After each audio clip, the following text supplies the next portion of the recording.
grueso de embalaje se encuentra en los útiles escolares que serán distribuidos a todos los estudiantes y docentes del sector público. Preocupa al Ministerio de Educación la demora de entrega de varios útiles por parte de las empresas proveedoras.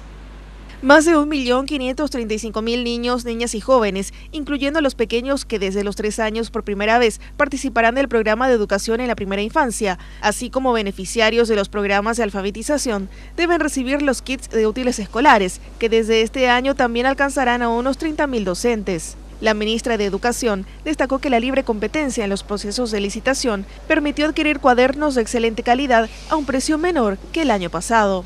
El monto total de inversión son 17.425.334 dólares, que adquirimos 3.012.248 cuadernos más, con un ahorro del 15% con relación al costo del año pasado. La empresa Ward, encargada del embalaje, contrató a 640 personas para realizar el trabajo y Transportes Guaraní, con 50 camiones de gran porte y 60 más pequeños, realizará la distribución monitoreada por satélite a todas las escuelas y prevé utilizar también la vía aérea y fluvial si fuese necesario.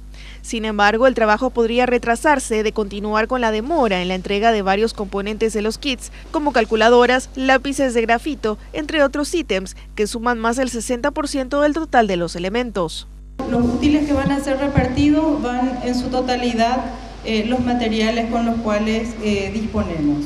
Estamos utilizando algunos remanentes y estamos utilizando ya también materiales entregados.